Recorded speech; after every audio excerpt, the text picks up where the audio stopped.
Hey guys, welcome back to a new video. Today we're going to be looking at another graphics card, but this time we're going for a little bit more of an affordable option. This is the Sapphire AMD Radeon RX 6650 XT. More on the affordable side, retails for about £300, so certainly more at the budget end, which is nice to see, especially nowadays things are so expensive.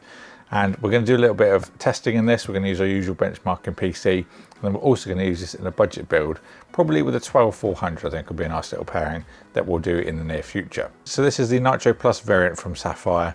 Comes factory overclocked. This is going to be aiming for 1080p gaming, but we will push the life out of it just to see what we can get out of it, just for curiosity reasons basically. It's got 8GB of GDDR6 memory. It says HDMI in the box, but it has got DisplayPort as well. It can support up to 4 monitors with a maximum resolution of 7680 by 4320.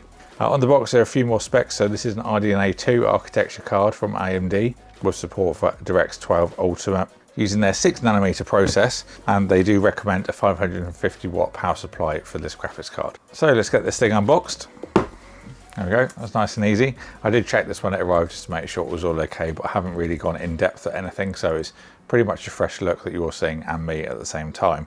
So we have got some nice peels. Let's get these done.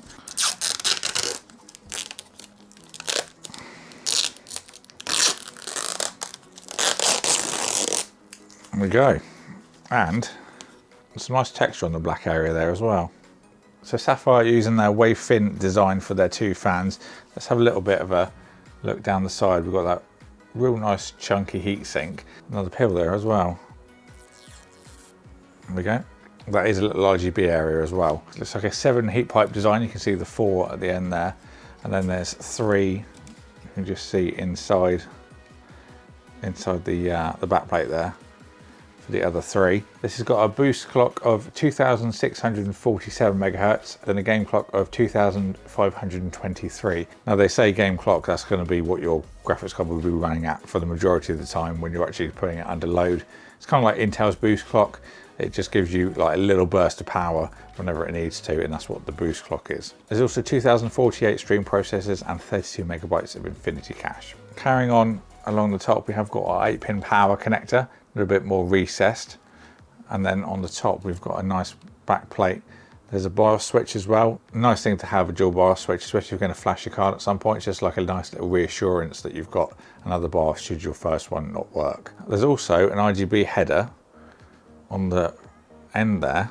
I'm really impressed with that heatsink though. It does go for the majority of the card. Of course, where the heat pipes go through, you can't add any there, but it is really well cooled. And of course you've got this kind of like free design anyway, so the heat can escape through those areas as well. Let's go to the back of the card for our outputs. So there's 3 display ports, and then we've got 1 HDMI on the back.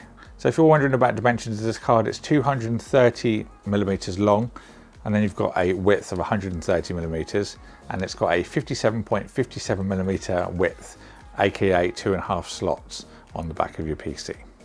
Overall build quality is pretty good, seems pretty rigid. There is quite a lot of plastic, but again, it is more the affordable end of the spectrum for cards, so that is something you will have to bear in mind. But I think now we just need to get this into the system and thrash the life out of it and see what it can do. Okay, so our test system is the Intel 12900K that's on the Z690 Hero. There's a 32GB kit of Fury DDR5 Beast.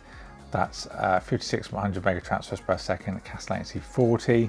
There's a Corsair H170 Elite LCD cooling it. We've also got a Seagate 530 as our storage device, and the case is the Etho 2 Pro. So if you're wondering why the system's so high end for a card like this, it's just to eliminate any bottlenecks. I've used the same system for every graphics card that we've done on the channel so far, so you can easily go and check out another one if you want to compare it with this one.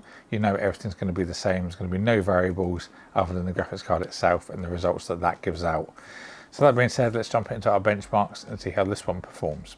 So our first game we're going to do Shadow of the Tomb Raider. We're going to run the benchmark that's built into the game just so we get everything nice and consistent. We're using 1080p, high settings across the board.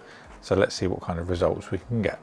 And our results are in. So we've got an average of 132 frames for that run. Now personally, I'm using a 1440p monitor for the 1080 we're doing. But personally, I think running this resolution, even on a 27-inch screen, is really nice anyway. So I don't really see the benefit for going for a low 1440p. I'd much rather have the quality that the high settings gives, even with a reduced resolution. So now let's jump onto our next game. I think we'll go for Valorant. So into Valorant, this game can literally run on a toaster, so I'm expecting it to be fine in our little bit of a test here at 1080p. So we've got a average about 400 frames. I can't see anything below 200 with this. It's a rather easy game for a GPU to run. So we've been carrying around 400 frames, 380. I've not seen anything below 245, so you're going to be well away with getting a 1440p screen. It's super affordable now as well, so certainly a good way to go. So onto Far Cry 6, we're going to go for the Ultra preset as we're using 1080p and using the testing benchmark setting because it's nice and consistent with what it shows us. So let's see what kind of results we get from this. So even on Ultra, we've got an average of 85 frames a second. You could obviously punch above 100 frames if you were to go for a lower setting, but I think that's a good result. Maximum of 106 and the minimum 69, nice. But you can see the 1080p settings there. If you're curious, I did run this in 1440p to see what it could run, and on high it reached a high of 74, and on Ultra it reached a high of 62. So like I said before, even running 1080p on a 27-inch screen looks really nice, so go for the high setting and drop the resolution. Looks far better than running a lower setting at 1440p. So onto Apex Legends, just going onto our settings so we can show you what we're going to be running. Everything turned up as high as we can, VSync off of course, and then everything else here is cranked as high as we can go. Let's go insane for spot shadow as well, why not? So now let's apply that and jump into a game. So as we drop in, we're sitting around 140 frames. I have enabled the higher frame rate in the Steam settings as well, so we can go higher than that. Just when we're up high, there's a little bit more to load, so it will be a bit lower on frames. Did see around 180 to 200 frames though. Now we've got even more because we are bleeding out, but ignore that. So about 180 frames.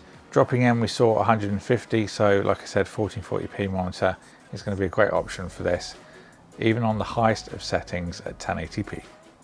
So Crysis Remastered, this is actually stuck at 1440p because I've got some kind of bug with the settings, so I can't actually change them. But it is a high preset without ray tracing, and if you're actually up for a bit of 1440p, then you may be alright with this because it's, oh, that was a quick death, but it does stick around 60 frames, so something to consider. So even the options I can't select, I have to use the keys. And then once we get to here, there's no way of changing across the tab. It just doesn't work. So unfortunately we can't change those settings, but you can get about 60 frames a second on 1440p. So at an estimate, if you were to run 1080p, I'd say you'd probably be about 90 frames a second, something in that kind of region. So some pretty good results from my card there. As I mentioned in the video, I'd recommend that you'd use the 1080p with a high setting over going for a lower setting at 1440.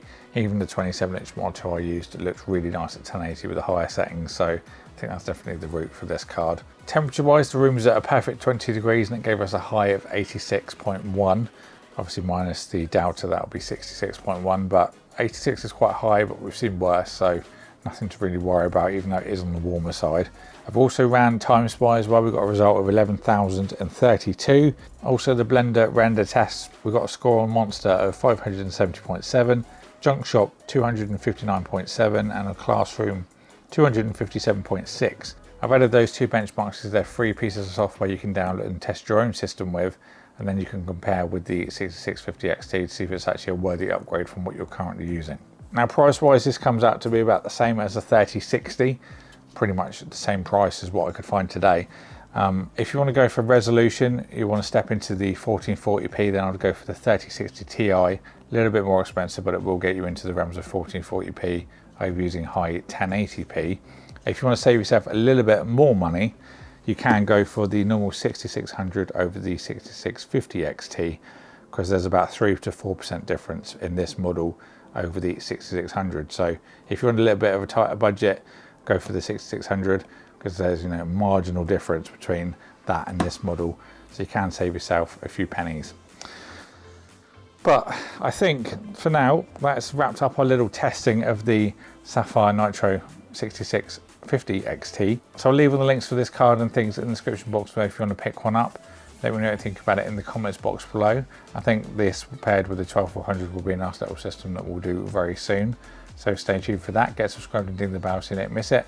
Thank you all for watching. Thank you for Andrew for sending this out for me to look at, and I'll see you all in the next one.